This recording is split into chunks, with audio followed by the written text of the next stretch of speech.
오늘이 이제 마지막 50강입니다. 1년 대장정을 우리가 이어왔는데 오늘 그렇게 하겠어요. 로마서 이 사도행전의 전체적인 마무리 얘기는 뒤에 하고 우선 오늘 진도부터 먼저 나가서 정리하고 그렇게 진행하도록 그렇게 하겠습니다. 자, 사도행전 28장까지 우리가 보게 될 텐데 사도행전 28장은 로마까지 가는 여행으로 끝나요. 로마의 감옥에 갇히는 얘기까지 끝납니다. 그 이후에도 로마에서 여러 가지 바울이 일들도 하고 또 로마에서 또 순교도 하지 않습니까? 그 얘기는 기록되어 있지 않아요. 로마까지 가는 얘기까지만 기록되어 있습니다. 그런데 좀 성경 전체를 좀 자세히 살펴서 이걸 모자이크처럼 엮어내서 종합적으로 연구를 해보면 바울이 이제 로마에 도착한 다음에 바울이 순교할 때까지 어떤 일이 있었나 그 얘기를 먼저 도입 부분에서 제가 좀 말씀을 드리는 게 여러분들이 전체를 정리하는 데 도움이 될 것 같아서 그 얘기를 좀 드려보면 이게 주후 약 한 61년경쯤 바울이 로마에 도착하게 됩니다. 주후 61년경. 그러니까 여러분 뭐 아시는 대로 예수님께서 그 부활 승천하신 때가 대략 주후 30년경이라고 볼 수 있어요. 지금 원래 그 AD와 BC가 나눠지는 게 예수님의 탄생 연도로부터 시작돼야 되는데 처음 그것을 정리할 때 거기 조금 오차가 있었어요. 사람들이 오차가 있어서 보통 예수님께서 부활 승천하신 때를 33년 이렇게 보지 않고 되게 이제 30년경으로 보는데 뭐 우리는 뭐 정확하게 그걸 정밀하게 할 수 있는 증거를 가지고 있지를 않으니까 학자들이 얘기하는 얘기를 우리가 좀 볼 수밖에 없는데 어쨌든 그러니까 예수님께서 부활 승천하신 뒤에 한 세기가 지난 거예요. 30년이 지난 쯤이에요. 30년쯤 지났다. 그러니까 바울이 예수 그리스도를 부활하신 주님을 만나고 또 약 한 30년 가까이 지난 거라고 보면 되겠어요. 약 30년 가까이 바울이 이제 선교 여행을 다 마치고 마무리 종착점인 로마에 도착하게 됩니다. 자, 오늘 보면 사도행전 28장 30절을 보면 여기 바울이 온 이태를 자기 새 집에 머물면서 그랬죠. 새 집에 머물렀다. 무슨 말입니까? 로마에 끌려갔는데 로마 감옥 1차 때는 로마의 감옥에 갇힌 게 아니라 자기 새 집에 있으면서 연금 상태에 있었다는 거죠. 그러니까 로마 병사 하나가 그 옆에 지키고 그냥 연금 상태에 있었다는 거예요. 새 집에 살면서. 그러니까 자유롭게 여기서 복음도 전하고 활동할 수 있었다는 거죠. 그러니까 뭐 중범죄자가 아니기 때문에 이런 배려가 있었던 것입니다. 그렇게 2년을 바울이 거기 머물게 돼요. 그러다가 일단 풀려납니다. 63년서부터 64년까지 대략 요 기간 동안에 바울은 꿈에도 그리던 땅끝이라고 생각했던 스페인을 다녀왔다고 보는 거예요. 로마서 15장 24절, 28절을 보면 이때 스페인을 다녀왔을 것이다 라고 하는 거기 흔적이 나오죠. 성경에도 좀 나와 있고 여러 가지 초대교회 자료를 보면 그게 거의 확실시 된다고 보는 거죠. 그러니까 로마에 2년 동안 머물러 있다가 풀려나고 그리고 스페인을 다녀옵니다. 그리고 64년에서 65년에는 다시 스페인에서 돌아와 가지고 멀리 그레데, 그러니까 지난번에 막 풍랑을 맞고 하던 그런 장소 그레데까지 다녀온 것으로 돼 있고 그 다음에 65년서부터 66년까지는 다시 소아시아까지 또 쭉 2차 전도여행 때 또 3차 전도여행 때 세웠던 그런 교회들, 특별히 3차 전도여행 때 세웠던 에베소 교회를 중심으로 이곳을 다녀왔던 것으로 볼 수 있어요. 제가 성경 구절을 쭉 거기다 써놨는데 그런 부분들은 시간 때문에 다 지금 살펴보기는 어렵고, 어쨌든 그렇게 하다가 이제 네로 황제의 박해가 시작됩니다. 이때 바울은 로마로 돌아와 있다가 로마에서 체포되게 돼요. 이게 두 번째 로마에서의 체포입니다. 이때는 정말 이제 기독교인들이 뭐 끔찍하게 박해당해서 순교를 많이 했으니까 바울도 이때 붙잡히게 되죠. 그래가지고 바울이 로마에서 참수를 당해서 순교를 합니다. 왜 참수를 당했을까요? 바울은 로마 시민이기 때문에 그래요.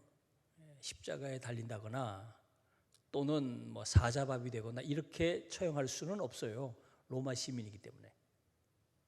대부분의 유대인들 또 이방인으로서 예수 믿는 사람들은, 여러분 그 영화 꼬바디스나 이런 영화를 보면 그냥 그 콜로세움 경기장에 그리스도인들을 모아놓고 막 사자밥이 되도록 했잖아요. 근데 바울은 로마 시민이라 그렇게 할 수는 없어요. 그래서 바울은 참수를 했습니다. 목을 친 거죠. 목을 쳤는데 이 머리가 떨어져 나오면서 3번 이렇게 튕겼다는 거예요. 3번 이렇게.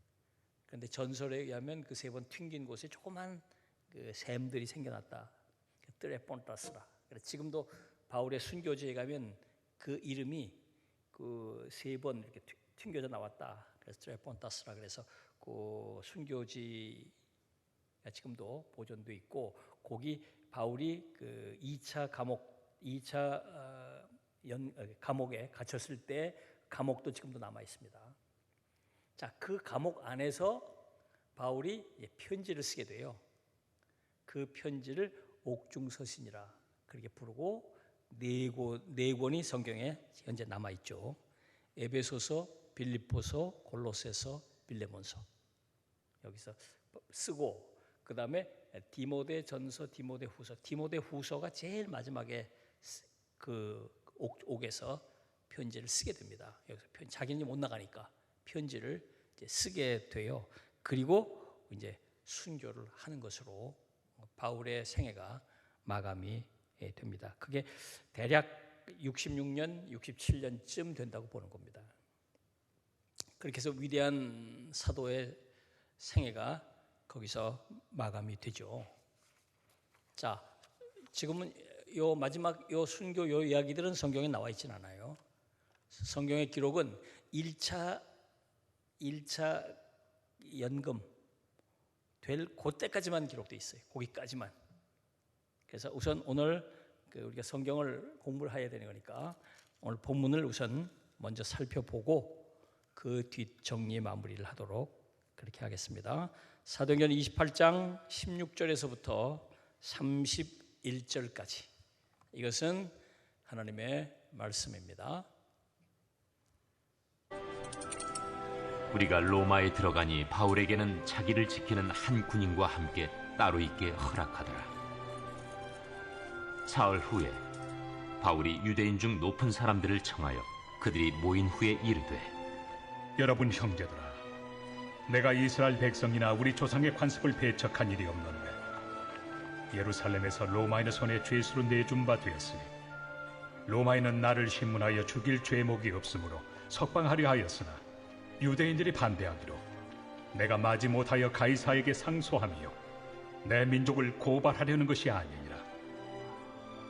이러므로 너희를 보고 함께 이야기하려고 청하였으니 이스라엘의 소망으로 말미암아 내가 이 쇠사슬에 매인 바 되었노라. 우리가 유대에서 내게 대한 편지도 받은 일이 없고 또 형제 중 누가 와서 내게 대하여 좋지 못한 것을 전하든지 이야기한 일도 없느냐.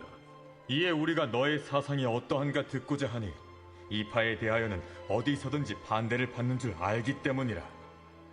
그들이 날짜를 정하고 그가 유숙하는 집에 많이 오니 바울이 아침부터 저녁까지 강론하여 하나님의 나라를 증언하고 모세의 율법과 선지자의 말을 가지고 예수에 대하여 권하더라.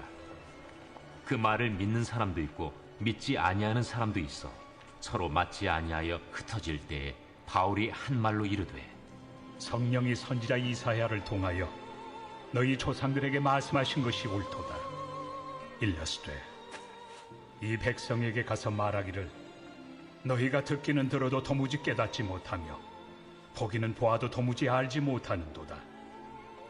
이 백성들의 마음이 우둔하여져서 그 귀로는 둔하게 듣고 그 눈은 감았으니 이는 눈으로 보고 귀로 듣고 마음으로 깨달아 돌아오면 내가 고쳐줄까 함이라 하였으니 그런즉 하나님의 이 구원이 이방인에게로 보내어진 줄 아니라 그들은 그것을 들으리라. 바울이 온 이태를 자기 셋집에 머물면서 자기에게 오는 사람을 다 영접하고 하나님의 나라를 전파하며 주 예수 그리스도에 관한 모든 것을 담대하게 거침없이 가르치더라. 아멘. 자, 16절을 한번 다시 보겠습니다. 우리가 로마에 들어가니 바울에게는 자기를 지키는 한 군인과 함께 따로 있게 허락하더라 그랬어요. 그러니까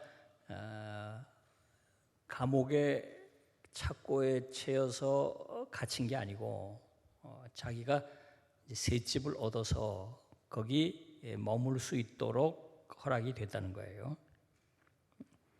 아마도 처음에 시위대에 넘겨져서 영내 감옥인 프레토리움에 수감되었을 거예요. 그러다가 이내 연금 상태로 들어가도록 허락을 받았다는 것입니다. 군용 밖에 새 집을 얻어서 군사 하나가 지키는 반자유인의 상태로 허락을 받게 된 것이죠. 자, 어떻게 바울에게는 이런 특혜가 주어졌을까요? 아마도 성경에 나와 있지 않지만 이거 거의 그랬을 거예요. 그 호송해온 백부장 율리오란 사람이 다 겪었잖아요. 바울은 얼마든지 도망칠 수도 있고 자기가 그렇게 겪었는데 이 사람은 정말 죄인이 아니고 이 사람 때문에 자기가 다 죽었다가 살아났고 죄수들도 다 이 사람 때문에 살았고 그 모든 걸 다 아니까 자기들이 볼 때 이 사람은 풀어줬으면 좋을 텐데 자꾸 본인이 로마 황제에게 자기가 자꾸 상소한다고 하니까 그래서 어쩔 수 없이 여기까지 로마까지 압송해 오긴 했지만 자기가 볼 때 이 사람은 죄인이 아니다. 율리오의 이런 보고가 있었을 것이고 또 여러분 기억하시죠? 그 가이사라에서 로마로 압송될 때 베스도 총독이 황제에게 편지를 하나 보냈잖아요. 편지를 써서 들려보냈죠. 그 편지에도 베스도는 바울은 죄인이 아니다. 자기가 볼 때 이 사람에게 죄를 찾을 수가 없다. 이 사람이 죄를 찾은 이유는 여기 보내는 이유는 본인이 상소했기 때문에 할 수 없이 보낸다. 그런 얘기를 썼을 거예요. 그래서 그걸 읽어보고 율리오의 보고를 듣고 그래서 바울에게 이런 연금 상태에 있도록 허락을 했을 겁니다. 그러니까 하나님께서는 화를 복으로 바꿔주시는 계속 우리가 살폈지만 합력해서 선을 이루시는 놀라운 섭리를 여기서 보게 되죠. 그러니까 바울을 로마에 오게 하셔서 연금 상태에 있게 함으로써 로마 교회 교인들과 수시로 드나들며 교제할 수 있고 또 우리가 살피겠지만 그 유대인들을 불러다가 복음을 전할 수 있는 자유롭게 복음을 하나님의 말씀을 전할 수 있는 기회를 바울이 로마에서 가질 수 있었다는 거죠. 자, 이게 바울이 로마에 가서 첫 번째 2년 동안 여기서 복음 사역을 활발히 할 수 있었던 이유예요. 감옥에 갇힌다고 갇힌 게 아니고 그렇게 2년 동안 활발하게 복음을 전할 수 있는 기회를 갖게 됐었다. 자, 17절을 보면 17절에서 22절까지 여기 보면 그 사흘 후에 바울이 유대인 중 높은 사람들을 청하여 그들이 모인 후에 이르되 그랬습니다. 바울이 로마에 가서 이제 연금 허락을 받고 자리를 잘 잡았겠죠. 잘 자리를 잡은 뒤에 그 유대인 로마에 사는 유대인들 지도자들을 초청했다는 거예요. 여러분 그 유대인들이 디아스포라 그 로마 전역으로 흩어졌어요. 특별히 이제 주후 70년 들어서면 아예 이 팔레스틴 땅, 이스라엘 가나안 땅에는 한 사람도 남지 못하도록 하고 다 내쫓았어요. 그때. 그 전까지 계속 어려움이 있고 박해가 있으니까 계속 조금씩 다 흩어지기 시작해서 디아스포라가 늘어나기 시작하죠. 그러다가 이제 70년 바울이 순교하고 몇 년 뒤에 아예 로마 장군 티투스가 이스라엘을 점령해서 아예 그냥 성을 완전히 파괴해 버립니다. 성전도 파괴하고 다 파괴해 버리고 이스라엘 사람들은 다 내쫓아요. 그때부터 이제 2000년 동안 이스라엘 사람들은 그 땅을 빼앗긴 채 떠돌게 되죠. 그러다 1945년 다시 돌아가는 일이 생기죠. 거의 그때만 해도 이미 많은 사람들이 탈 팔레스틴 로마가 그 로마 제국의 수도니까 당연히 여기 이스라엘 유대인들이 많이 와 있었겠죠. 그러니까 여긴 제법 큰 회당도 있고 유대인들이 상당수가 여기 살았단 말이에요. 그러니까 네로 황제가 자기가 로마를 불질러 놓고 기독교인 유대인들에게 뒤집어 씌우죠. 유대인이 많이 왔고 유대인들 가운데 기독교인이 많다는 걸 알고 거기다 뒤집어 씌우잖아요. 그만큼 유대인들이 거기 많았다는 거예요. 유대인의 지도자들을 이제 불러다가 복음을 전하는 거죠. 그 얘기가 이제부터 나오죠. 자, 17절 바울이 얘기하기를 뭐라고 얘기했냐면 여러분 형제들아 내가 이스라엘 백성이나 우리 조상의 관습을 배척한 일이 없는데 그랬습니다. 자기는 유대인으로서 마땅히 유대인으로 지키고 해야 할 일들을 자기가 거스른 일이 없다. 자기는 그거 하지 못하게 한 일도 없고 자기는 그것에 거슬리게 한 일이 없다. 18절 로마인은 나를 신문하여 죽일 죄목이 없으므로 석방하라 하였지만 유대인들이 반대하기로 내가 마지못해 가이사에게 상소하며 내 민족을 고발하려는 것이 아니라 그랬습니다. 그러니까 자기는 그렇게 유대교를 반대하거나 뭐 유대교 그 관습을 어긴 일이 없지만 자꾸 그 유대인들이 자기를 오해했다는 거예요. 자기를 오해했다.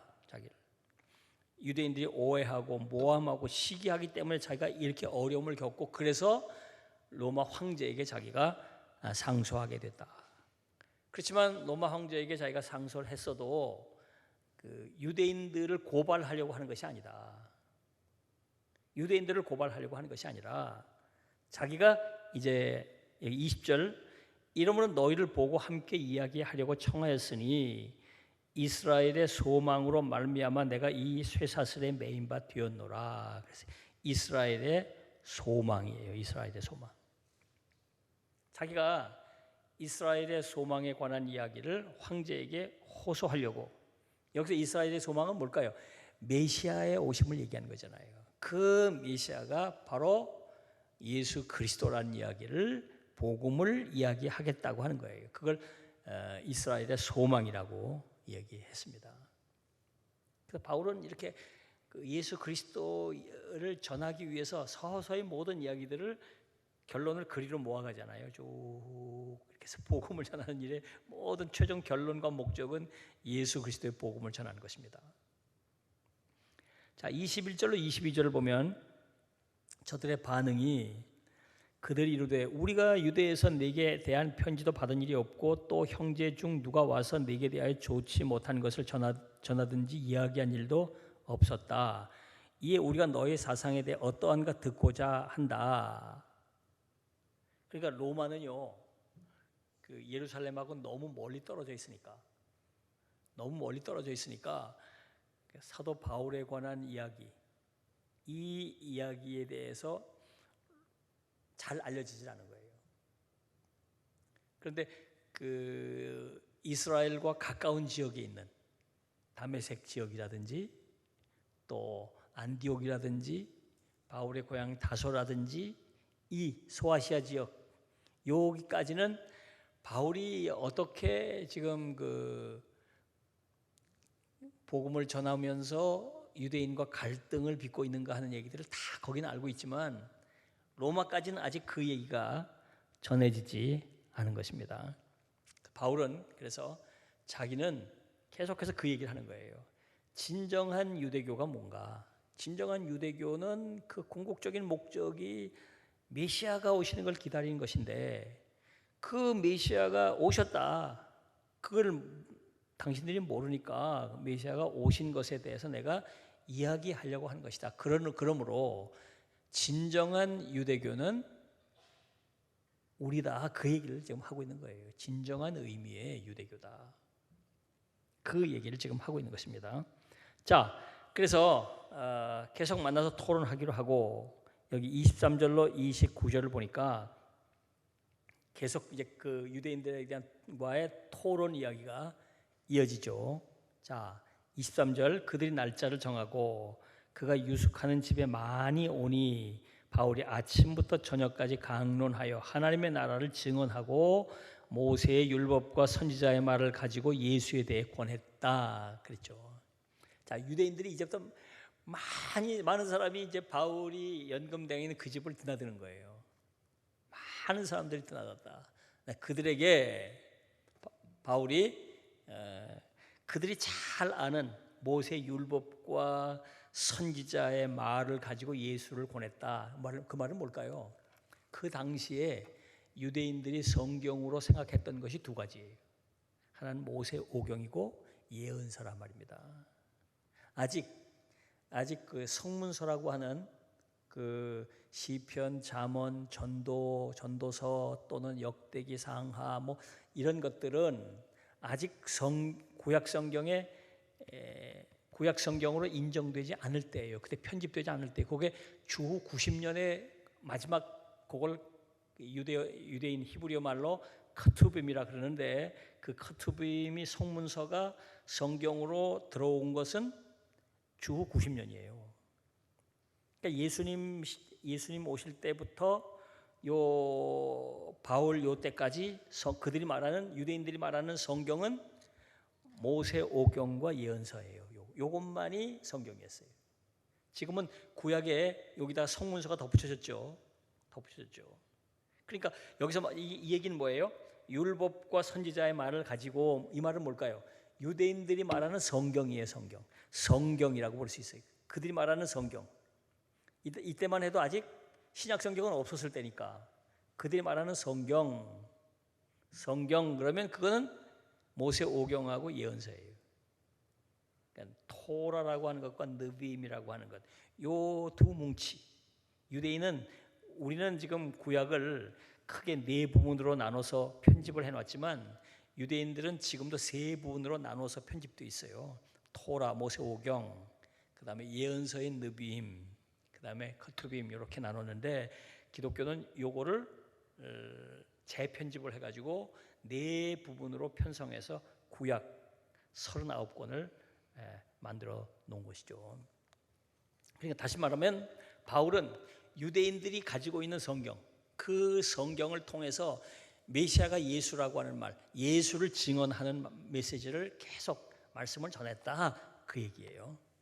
그러니까 예수를 증언했다. 성경을 기초로 해서 증언했다 그 얘기예요. 그랬는데 그들의 반응이 달라지죠. 늘 그랬어요. 24절 그 말을 믿는 사람도 있고 믿지 아니하는 사람도 있다 그랬어요. 계속해서 이런 반응이 나오죠. 우리가 1차 전도여행, 2차 전도여행 때 계속 봤죠. 3차 전도여행까지 계속 보면 바울이 그 율법에 근거해서 하나님의 말씀을 기초로 예수가 메시아고 그들이 기다리던 이스라엘의 소망이다라고 전했을 때 그것을 아멘으로 받는 사람이 있고 막 극렬하게 바울을 배척하고 박해하고 공격하는 사람들이 나왔다는 거죠. 로마에서도 똑같이 그렇게 했다는 거예요. 그래서 25절 서로 맞지 아니하여 흩어질 때 자기들끼리 싸우는 거예요.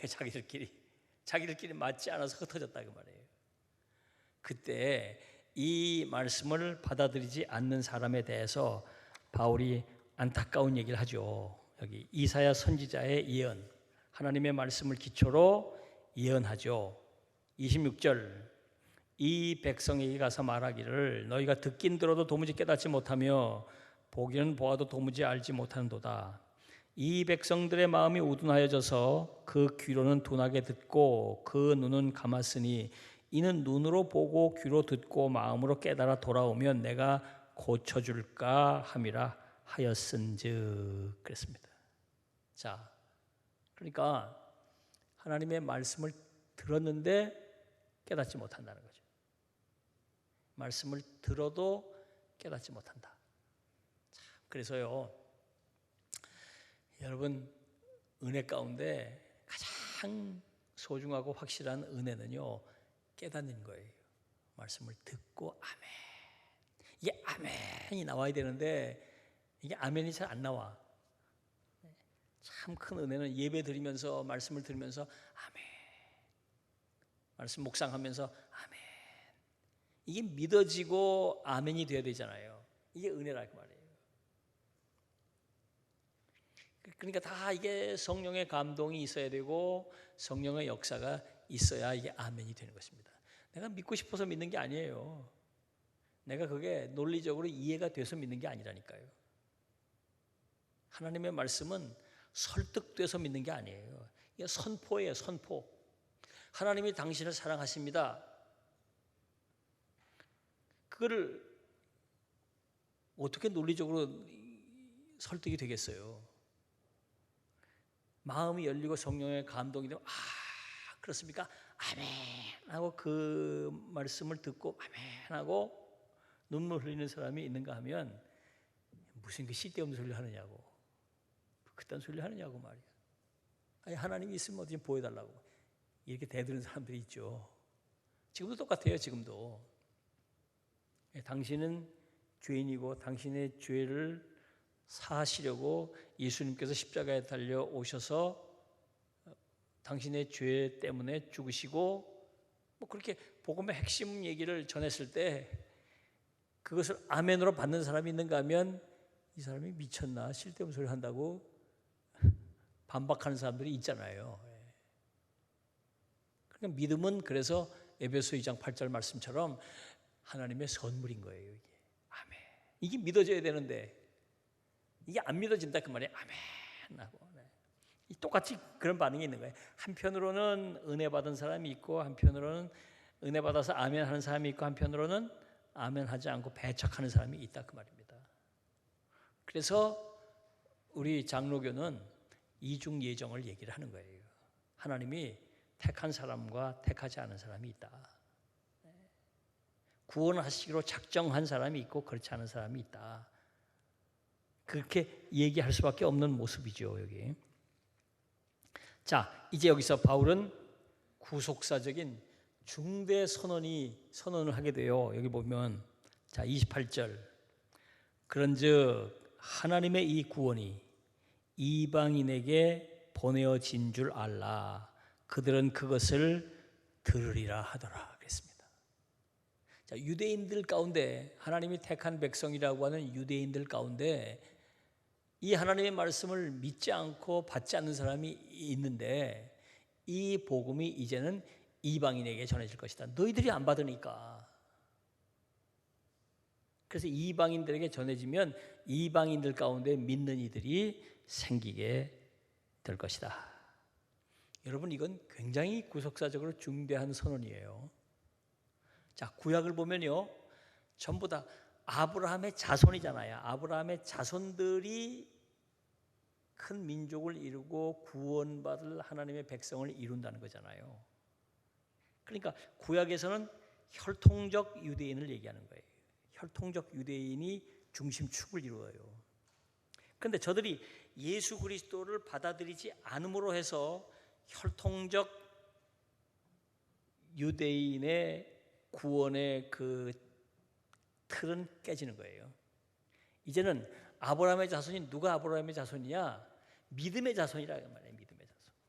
영적으로 신앙적으로 예수 그리스도를 믿고 아멘으로 받아들인 그들이 진정한 의미의 유대인이고 그들이 진정한 의미의 아브라함의 자손이라 그 말이에요. 그래서 아브라함을 믿음의 조상이라고 우리 말하잖아요. 믿음의 조상. 신약 성경에 보면 그래서 아브라함이 믿음의 조상이에요. 믿음의 조상. 혈통의 조상이 아니라 그 말이에요.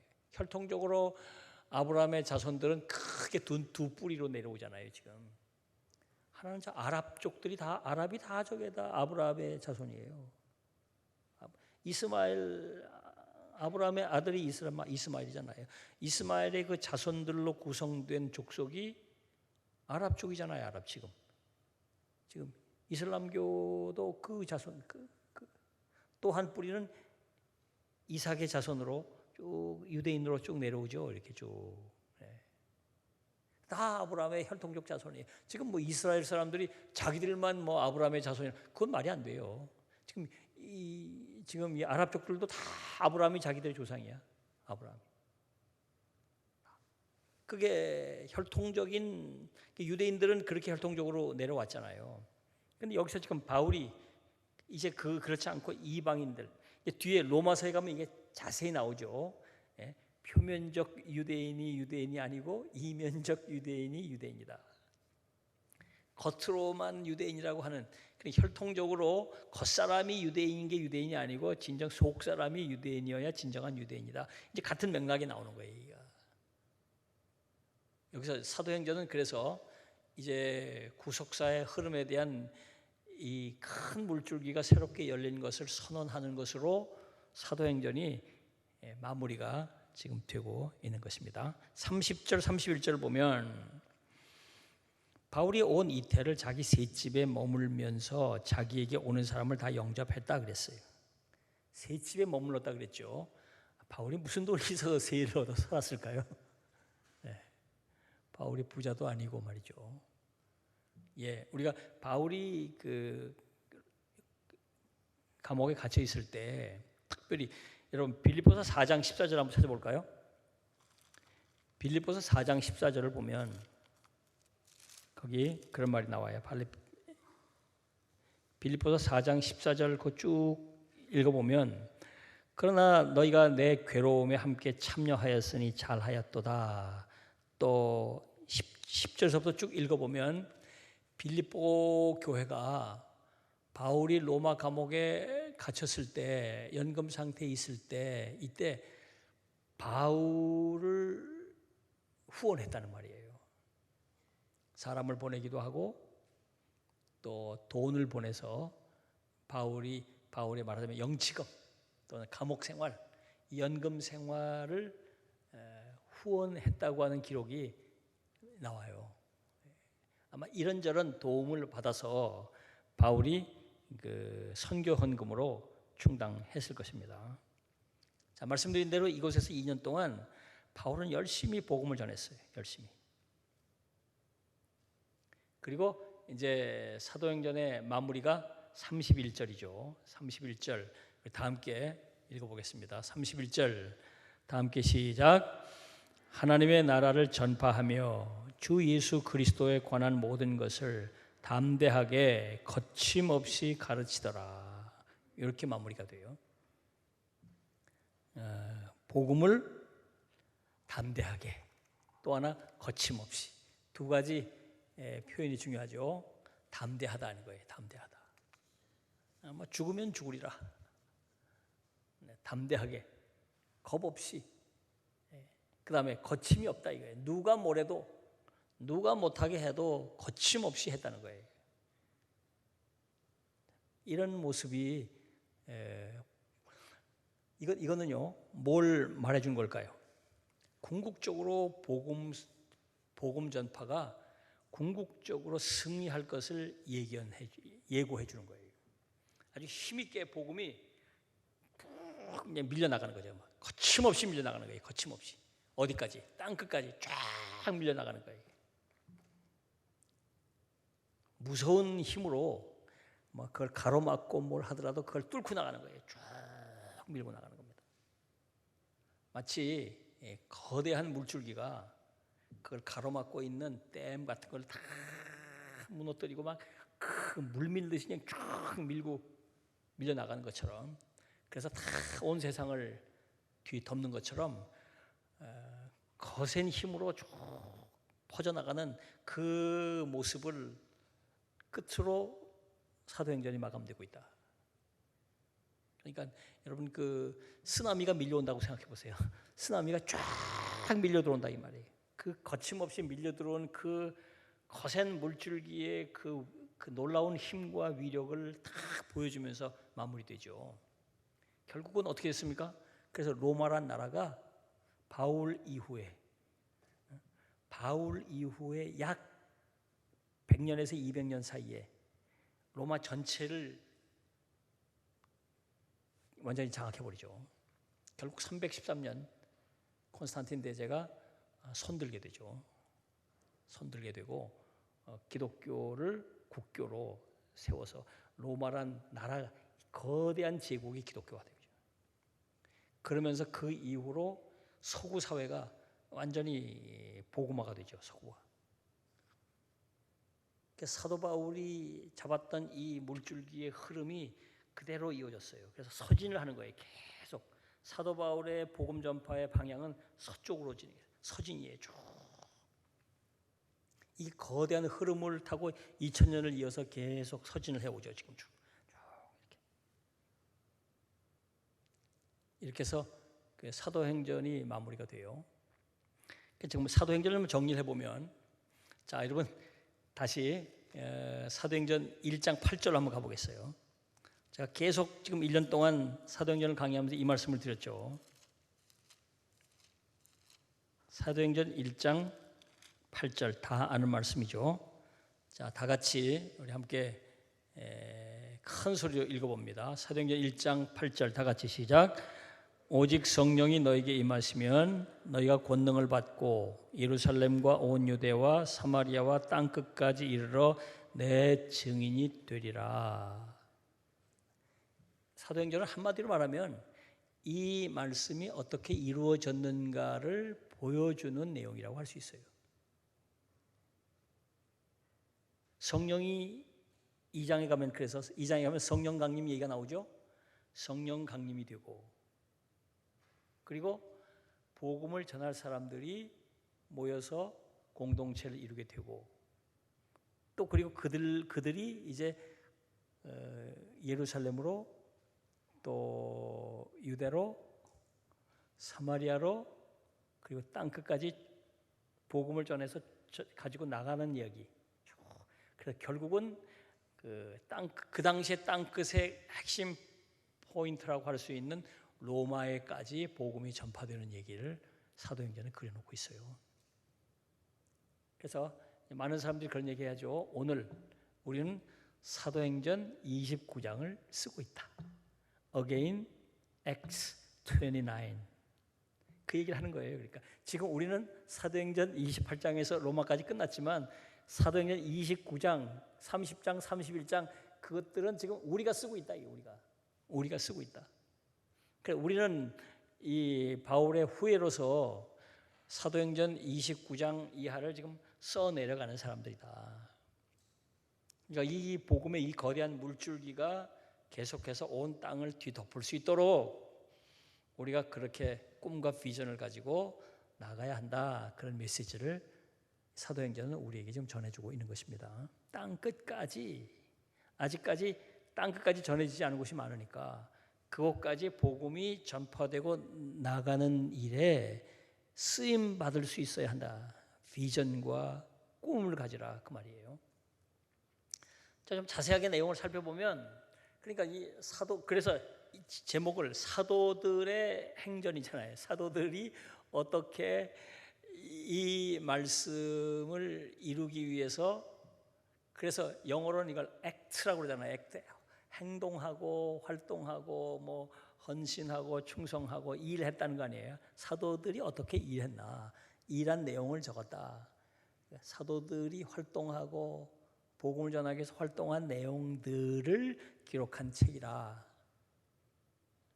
그런데 이 이야기의 핵심은 성령이 너에게 임하시면, 이게 대전제예요. 사도들이 제멋대로 하고 싶은 대로 한 게 아니에요.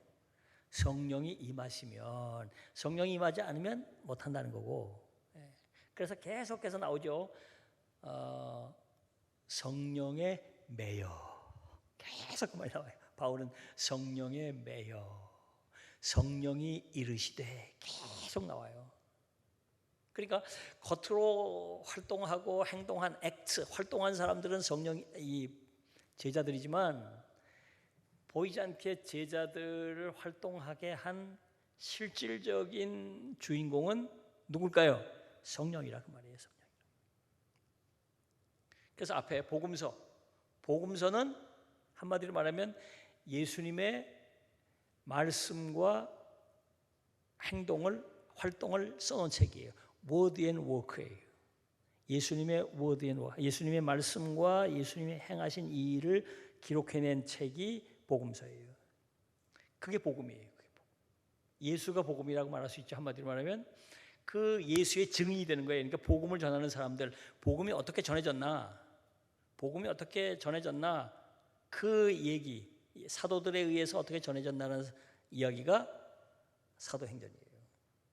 사도행전은 그래서 크게 둘로 나누면, 그러니까 앞에 예수님이 말씀하신 그 예언이 있고 예언대로 성령이 강림한 얘기가 나오잖아요. 그 다음부터 사도들이 어떻게 복음을 전했나. 그래서 유다와 예루살렘과 사마리아까지 복음을 전하는 데 주인공은 베드로라고 말입니다. 베드로. 그리고 땅끝까지 이방인에게 복음을 전하는 주인공은 바울이에요.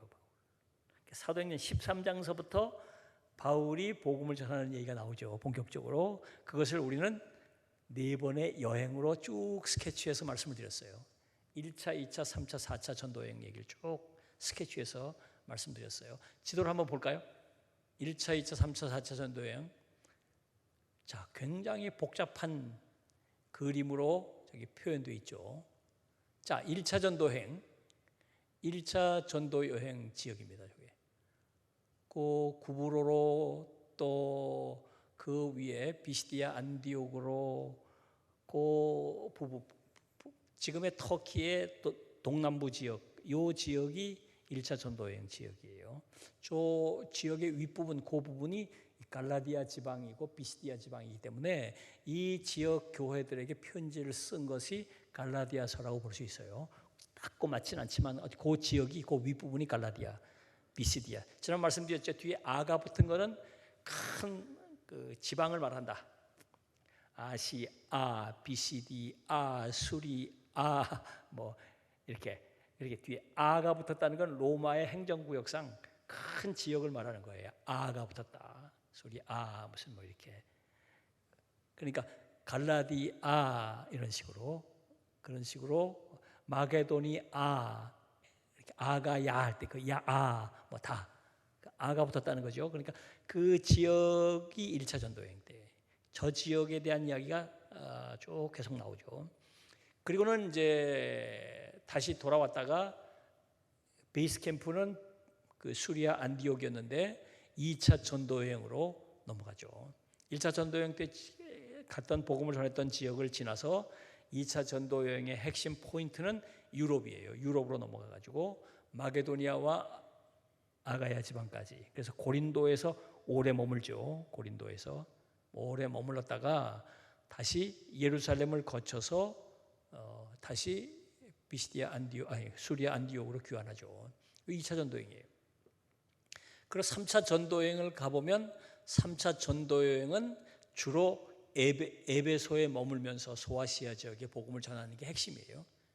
그리고는 2차 전도여행 때 복음을 전했던 것을 잠깐 다녀오고, 그리고 이제 예루살렘으로 가서 체포되는 얘기가 나오죠. 그리고 예루살렘에서 체포된 뒤에 로마로의 긴 여행 얘기를 우리가 최근에 쭉 다뤘죠. 4차 전도여행이라고 할 수 있는 것들이죠.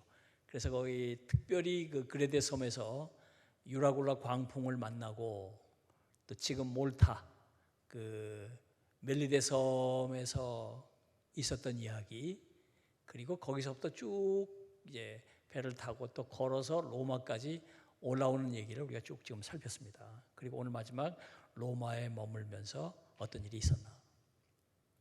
이 긴 여행, 6,000km가 넘는 이 긴 여행을 정말 오랜 세월, 20년 가까이 긴 세월을 거쳐서 바울은 그 복음을 전하는 그 위대한 여정을 저렇게 걸었던 것입니다. 그래서 사도행전이 마감이 되는 거예요. 자, 결론적으로 말씀을 드리면 지금 교회가 존재하는 이유, 우리 그리스도인들이 존재하는 이유는 뭘까? 우리는 역시 계속 사도행전 29장을 써가야 한다. 오늘 우리의 삶은 사도행전 29장 이하를 써가야 한다. 사도행전은 열려진 책이에요. 닫혀진 책이 아니에요. 열려진 책이다. 29장 이하를 계속 써가야 한다. 계속. 그래서 오늘 우리가 사도행전 29장을 우리는 써가야 한다. 이게 사도행전이 우리에게 주는 메시지예요. 우리가 이제 땅 끝까지 이르러 복음이 전해지도록 우리는 예수의 증인으로 살아야 한다. 그래서 저마다 사도행전 29장에 한 줄 한 줄씩을 써가야 한다. 그래서 여러분들이 이후로 사도행전 29장을 계속 써간다. 그런 사명감을 가지고 바울의 후예로서, 베드로의 후예로서 증인의 삶을 지속적으로 살아가시기를 주님의 이름으로 부탁합니다. 기도하겠습니다. 감사합니다. 아버지 하나님, 사도행전을 공부하면서 성령이 어떻게 역사하시는지, 또 저희들이 사도행전 29장을 써가면서 어떻게 살아가야 할지 깨닫게 해주심을 감사합니다. 위대한 우리들의 믿음의 선진 베드로, 바울의 뒤를 따라 저희들도 우리 주님 말씀하신 대로 땅 끝까지 이뤄내 증인이 되리라. 그 말씀을 이루어가는 삶을 살게 하여 주옵소서. 감사하옵고 예수님의 이름으로 기도하옵나이다. 아멘.